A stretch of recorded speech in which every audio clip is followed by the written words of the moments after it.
Okay, in today's video we are introducing electromagnetic waves.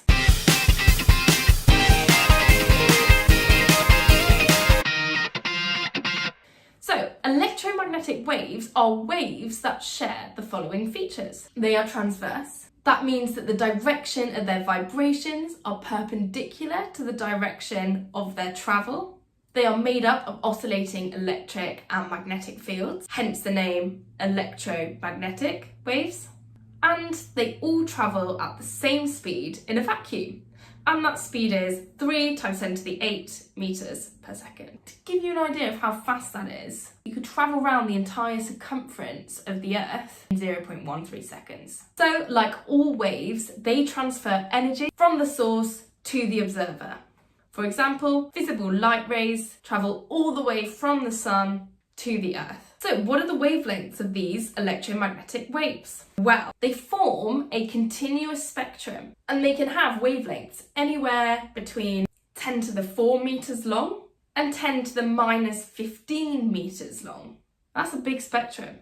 And there are no gaps in between it either. The spectrum is continuous. So we have decided to categorize those waves into sections, and each section is a range of wavelengths. Now, you need to be able to name all of those sections and the correct order. The dangers and uses of those waves, click on the next video. Now, you probably will recognise the names of these categories, maybe never in this context before. We will start with our longest wavelength waves. These are our radio waves. And they have wavelengths anywhere between 10,000 meters and a centimetre. They're called radio waves because they are exactly the waves that radio stations send out. Next on our list, microwaves. These have wavelengths of order of magnitude of centimetres. And yes, they are the waves that are used in your microwave for cooking food. Next on our list is infrared.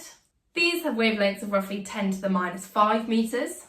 Then we have visible light. These are all the wavelengths that we can see. Our eye can only detect this range of wavelengths. And they go in a nice rainbow. So our longest visible light waves are red, and our shortest wavelength visible light rays are violet. They are of the magnitude 10⁻⁷ meters. Next on our list, ultraviolet. Yes, those are the waves used in UV lights. They are of the order of magnitude 10⁻⁸ meters. We're getting really small now. Then X-rays, and yes, those are the ones used by your dentist or doctors. They are of the magnitude 10⁻⁻10 meters. And finally, gamma rays. And yes, these are the same gamma waves as those that we mentioned when we're looking at radioactivity.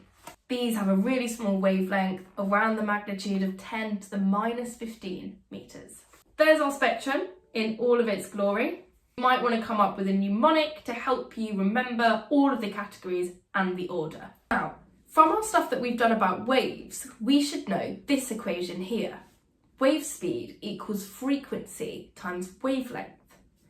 And since the speed of all of these waves is the same, as their wavelength gets smaller and smaller, all the way from radio waves up to gamma rays, their frequency must be getting bigger. So my waves with the smallest frequency are radio waves, and the highest frequency waves are gamma rays. The higher the frequency of my wave, the more energy my wave has. Now, these waves can be produced in a couple of ways. Radio waves can actually be produced by oscillating charges. As electrons sort of move back and forth in a wire, like in an alternating current, they create oscillating electric and magnetic fields. Hence we get our electromagnetic waves or radio waves. For waves with higher frequencies, we can create those waves by remembering something that we did in atomic physics. We looked at how electrons move between different energy levels within atoms. And when they move down different gaps, they release radiation. Depending on how big that jump is for the electron, they release radiation of different frequencies. Because there are loads of different gap sizes and loads of different atoms, that's how we get this continuous range of frequencies. Okay, hope that was helpful. Please do like and subscribe. Download the notes for the order, sizes of magnitude, and how these waves are produced. Make sure to click on the next video to have a little look at the dangers and uses of all of these different waves. Thanks for watching.